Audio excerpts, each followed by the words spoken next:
إن الحمد لله نحمده ونستعينه ونستغفره ونعوذ بالله من شرور أنفسنا وسيئات أعمالنا من يهده الله فلا مضل له ومن يضلل فلا هادي له وأشهد أن لا إله إلا الله وحده لا شريك له وأشهد أن محمدا عبده ورسوله أما بعد فإن خير الكلام كلام الله وخير الهدي هدي محمد صلى الله عليه وسلم وشر الأمور محدثاتها وكل محدثة بدعة وكل بدعة ضلالة وكل ضلالة في النار أما بعد فنواصل أيها المسلمون والمسلمات الخطب التي تبين فضل التوحيد وتشرح معانيه ومقتضاه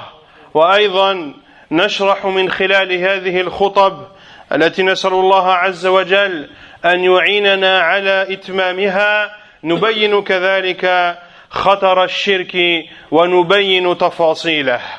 أما اليوم فحديثنا عن السحر والكهانة اللذان هما من كبائر الذنوب المحرمات ومن الآثام الموبقات، وإن الساحر والكاهن يفتن قلوب البسطاء يتجافى عنه أولو الألباب وينأى عنه أصحاب الفطر السليمة. والسحر أيها المسلمون والمسلمات عزائم ورقى وكلام يتكلم به وأدوية وتدخينات وغير ذلك، وهو شرك أكبر مناف للتوحيد. السحر أيها المسلمون شرك أكبر مناف للتوحيد محرم في جميع الأديان، لا يتوصل إليه إلا بعبادة الشياطين والتقرب إليها.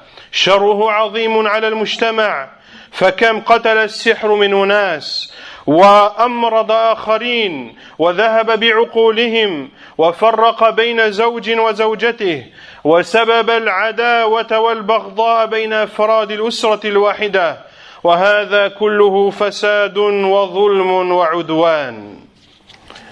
Nous continuons, chers musulmans et musulmanes, ces prêches du vendredi dédiées à la chose la plus importante, celle pour laquelle Allah Azza wa Jalla nous a créés, qui est l'adoration d'Allah seul, sans ne rien lui associer, d'expliquer le tawhid, l'unicité d'Allah, ses mérites et ses détails, et d'expliquer également le polythéisme, son danger et les détails de ce polythéisme, afin que le musulman n'y sombre pas.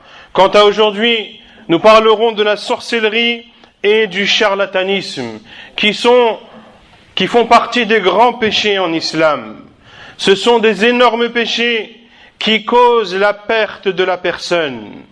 Et les sorciers, les charlatans trompent malheureusement les personnes qui ont une raison faible ou les personnes qui sont naïves.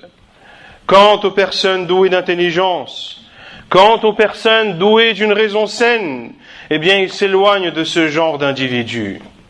La sorcellerie, ce sont des incantations, ce sont des formules, ce sont des paroles qui sont prononcées, ce sont des substances utilisées, parfois des sortes de fumées qui sont utilisées de façon illégale. Et sachez que la sorcellerie est du grand polythéisme, que de s'adonner à la sorcellerie et du grand polythéisme qui vient contredire le tawhid. Et cette sorcellerie a été interdite dans l'ensemble des religions. L'on ne peut atteindre la sorcellerie qu'après avoir au préalable adoré les diables et s'être rapproché d'eux en dehors d'Allah subhanahu wa ta'ala. Et le mal de la sorcellerie est immense. Combien la sorcellerie a-t-elle tué de personnes? Combien a-t-elle rendu malade des personnes? Combien la sorcellerie a enlevé la raison des personnes et les a rendues folles, ne sachant plus où aller et ne sachant plus quoi dire.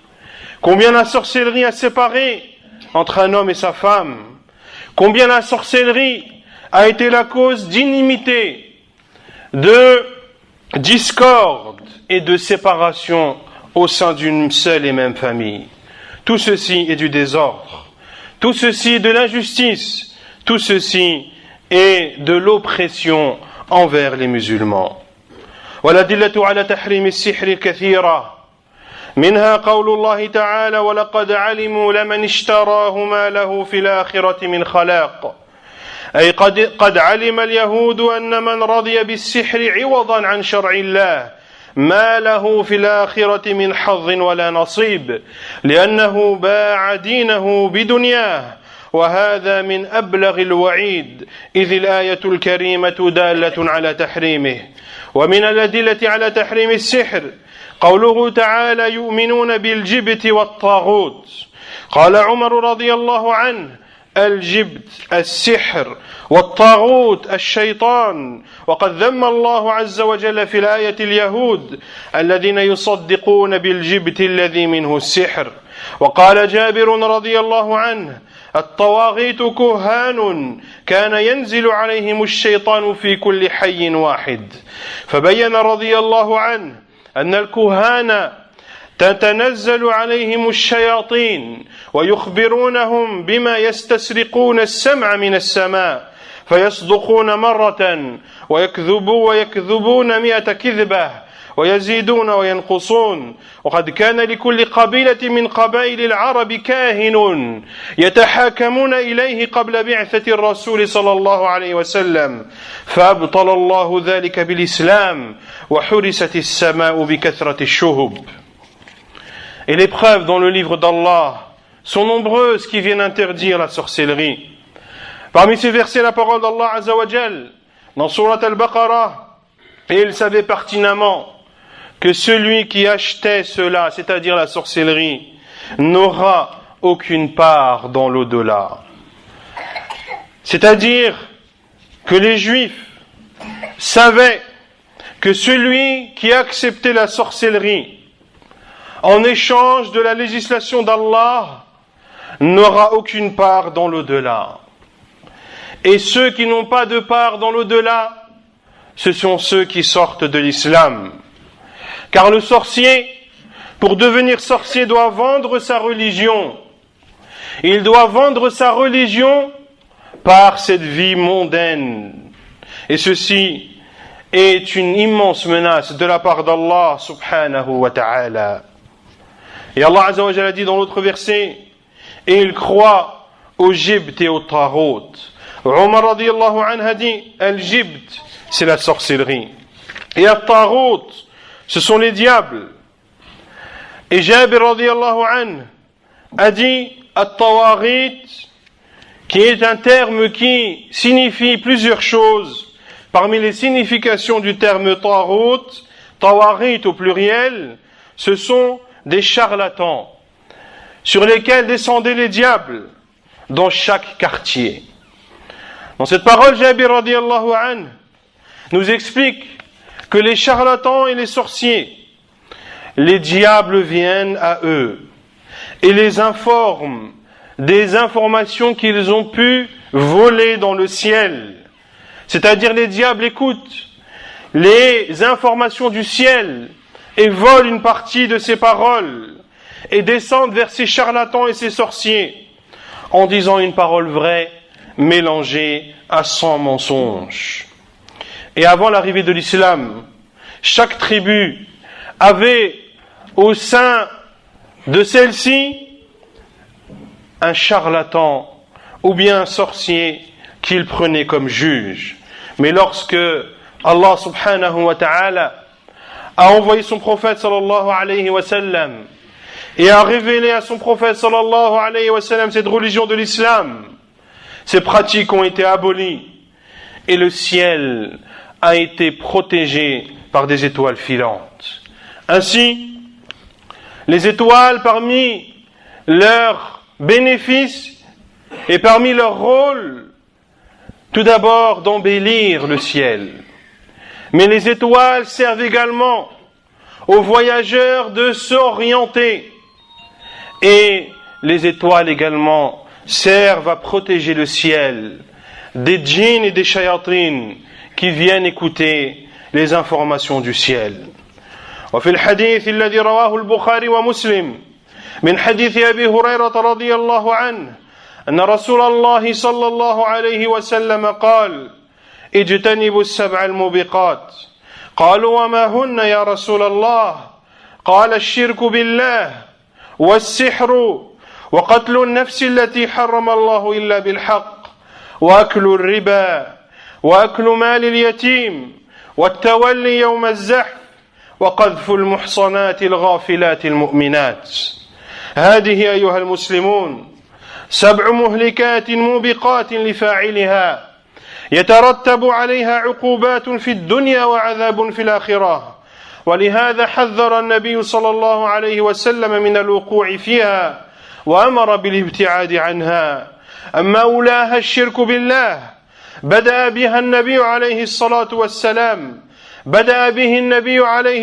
والسلام لأنه أعظم ذنب عصي الله به، وهو تسوية غير الله بالله فيما هو من خصائص الله، كمن يستغيث بأصحاب القبور ويذبح لها وينذر لها، وفاعله مخلد في النار إذا مات ولم يتب، كما قال تعالى: إنه من يشرك بالله فقد حرم الله عليه الجنة ومأواه النار وما للظالمين من أنصار.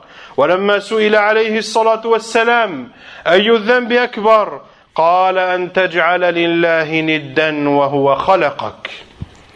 أما الثاني الموبقات فهو السحر، وقد ذكره عليه الصلاة والسلام بعد الشرك لكونه يكفر متعاطيه، فلا يتوصل إليه إلا بعبادة الشياطين والتقرب إليها بالذبح والدعاء والاستغاثة. وسائر الموبقات التي ذكرها النبي عليه الصلاة والسلام والتي يجب الحذر من فعلها لأنها من كبائر الذنوب وتوجب غضب الرب جل وعلا، ومن وقع في شيء منها فالبدار للتوبة قبل خروج الروح إلى بارئها. Et parmi les preuves de l'interdiction de la sorcellerie, le hadith d'Abu Huraira radiyallahu anhu, rapporté par Al-Bukhari et Muslim dans leurs 2 sahih, dans lequel le prophète sallallahu alayhi wa sallam a dit: abstenez-vous des 7 destructrices. Ils ont dit quelles sont-elles, ô envoyé d'Allah? Il a répondu: c'est le fait d'associer Allah, c'est la sorcellerie, c'est le fait de tuer une âme qu'Allah a rendue sacrée sauf dans le droit, c'est de consommer l'usure, c'est de consommer l'argent et les biens de l'orphelin, c'est de tourner le dos le jour de la bataille, et c'est d'accuser injustement des chastes croyantes d'avoir commis l'adultère. Ce sont les 7 péchés capitaux dont nous a informé le prophète sallallahu alayhi wa sallam. Des péchés qui impliquent un châtiment dans cette vie d'ici-bas et dans l'au-delà. C'est pour cela que le prophète sallallahu alayhi wa sallam nous met en garde contre le fait de les mettre en pratique et nous ordonne de nous éloigner de celles-ci. Parmi la première citée par le prophète sallallahu alayhi wa sallam est bien sûr d'associer à Allah. Le prophète sallallahu alayhi wa sallam a commencé par le shirk, car c'est le pire des péchés par lequel Allah est désobéi. Et sa définition est le fait de mettre au même niveau qu'Allah, autre qu'Allah, dans ce qui est propre à Allah, comme ceux qui demandent le secours à ceux enterrés dans leur tombe, comme ceux qui égorgent pour eux et leur vouent des vœux. Et celui qui commet cela restera éternellement en enfer s'il meurt sans se repentir. Allah Azza wa Jal dit: celui qui associe à Allah, Allah lui interdira l'entrée au paradis et sa destination sera l'enfer, et il n'y aura point de secoureur pour les injustes. Et lorsque le prophète sallallahu alayhi wa sallam a été questionné: quel est le péché le plus grand chez Allah? Il a répondu: c'est le fait de prendre avec Allah une divinité alors que c'est lui qui t'a créé. Le deuxième de ces péchés capitaux est la sorcellerie. Le prophète sallallahu alayhi wa sallam a cité la sorcellerie en second. Ceci pour montrer que celui qui commet la sorcellerie tombe dans la mécréance. Car l'on ne peut être sorcier qu'après avoir adoré les diables et qu'après s'être rapproché d'eux en sacrifiant des bêtes pour eux, en invoquant ces diables ou en leur demandant le secours.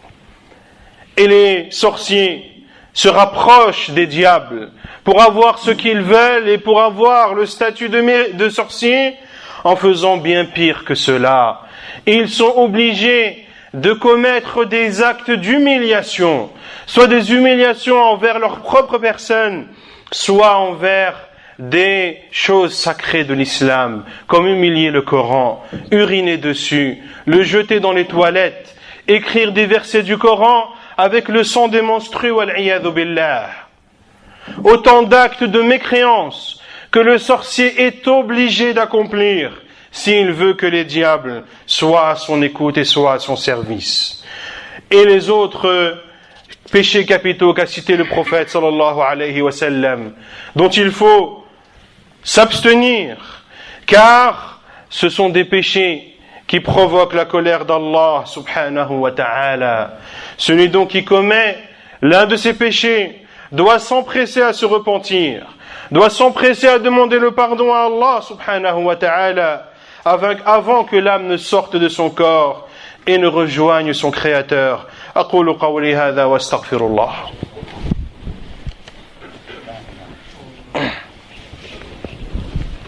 الحمد لله رب العالمين وصلى الله وسلم وبارك على نبينا محمد وعلى آله وصحبه أجمعين. أما بعد، إن خطر السحر عظيم، لذا كان حد الساحر القتل لعظم كبيرة السحر وشرها على المجتمع.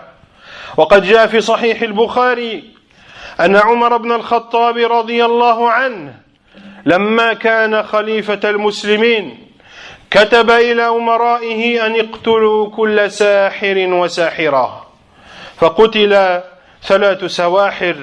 والصح عن حفصة أم المؤمنين رضي الله عنها أنها أمرت بقتل جارية لها سحرتها فقتلت. والسحر من تأثيرات الأرواح الخبيثة، ودفع تأثيرها يكون بما يعارضها ويقاومها من الأذكار والآيات والدعوات التي تبطل فعلها وتأثيرها. وإذا كان القلب يطابق فيها لسانه كان سالما بإذن الله من إصابته بالسحر والعين والمس والأمراض والبلايا. والمسلم إذا استعاذ بالله يستعيذ بمن هو المولى ونعم النصير. وقد علمنا النبي عليه الصلاة والسلام التحصن بالأوراد الشرعية والأدعية النبوية، ومنها قراءة المعوذات 3 مرات في الصباح والمساء وعند النوم، وكذلك قراءة آية الكرسي في الصباح والمساء، وقراءة الآيتين من آخر سورة البقرة، لقوله عليه الصلاة والسلام: من قرأ بالآيتين من آخر سورة البقرة في ليلة كفتاه، أي كفتاه من كل شر. وقول بسم الله الذي لا يضر مع اسمه شيء في الأرض ولا في السماء وهو السميع العليم 3 مرات في الصباح والمساء. وقول أعوذ بكلمة الله التامات من شر ما خلق 3 مرات في الصباح والمساء. Le danger de la sorcellerie est immense. C'est pour cela que la sentence vis-à-vis du sorcier est la peine de mort, car le péché qu'il commet est immense et le mal qu'il diffuse dans la société est immense également. Dans le Sahih de l'imam al-Bukhari, Omar radiyallahu anhu, lorsqu'il était gouverneur des musulmans, a écrit à ses ministres de tuer tout sorcier et toute sorcière. Et il a rapporté de façon authentique, selon Hafsa radiyallahu anha, qu'elle a ordonné que l'on tue une fille qui l'avait ensorcelée et elle a été tuée. Bien sûr, cette sentence doit être appliquée par le gouverneur musulman ou celui qui le représente. Il est interdit au commun des musulmans d'appliquer les sentences de l'islam. Le seul qui a le droit d'appliquer les sentences, ce sont le gouverneur, le juge ou ceux qu'il délègue. Même le savant n'a pas le droit d'appliquer les sentences. Le savant répond à une question qu'on lui pose. Le savant donne le jugement d'Allah sur une situation qu'on lui présente. Mais en aucun cas il lui est autorisé d'appliquer lui-même la sentence, sauf si le gouverneur lui donne ce pouvoir. Et la sorcellerie, ce sont des effets et le résultat d'âmes mauvaises, de diables. Et le fait de repousser cela est fait à l'aide de versets du Coran, d'invocations prophétiques et d'incantations que nous a enseigné le prophète sallallahu alayhi wa sallam, qui viennent abolir cette sorcellerie et qui viennent abolir les effets de cette sorcellerie.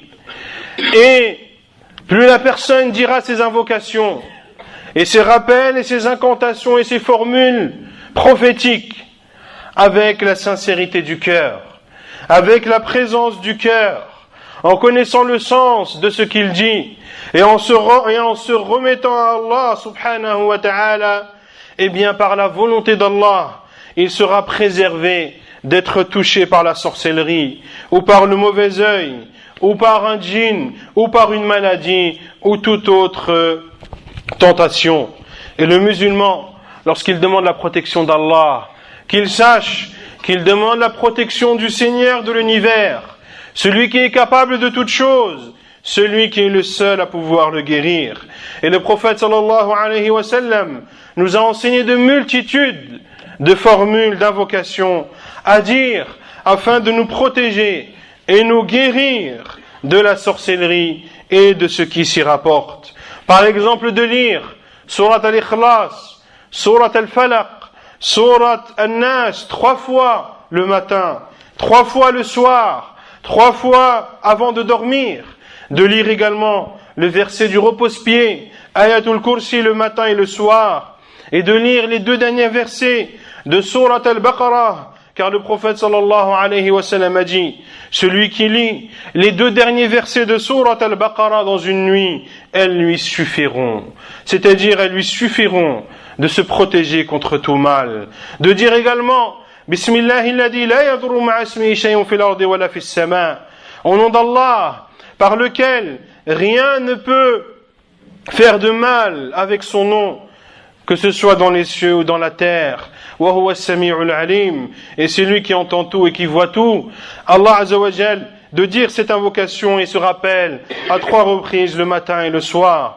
Également de dire, je demande la protection par les paroles d'Allah complètes contre le mal contenu dans ce qu'il a créé, contre le mal de ses créatures. A'udhu bi kalimatillahi tammati min sharri ma khalaq, de le dire à 3 reprises le matin et le soir. Tout ceci est rapporté de façon authentique dans la sunna du prophète sallallahu alayhi wa sallam. Bien d'autres invocations, bien d'autres rappels nous ont été enseignés par le prophète sallallahu alayhi wa sallam, qui veut le bien pour sa communauté, qui lui veut la guider et qui lui veut la féliciter dans cette vie d'ici-bas et dans l'au-delà. Nasallallahu azza wa jal lana wa lakumul afiyah والسلامة في الدنيا والآخرة. اللهم اكفنا شر السحر والسحرة، اللهم اكفنا شر السحر والسحرة. اللهم حبب إلينا الإيمان وزينه في قلوبنا وكره إلينا الكفر والفسوق والعصيان.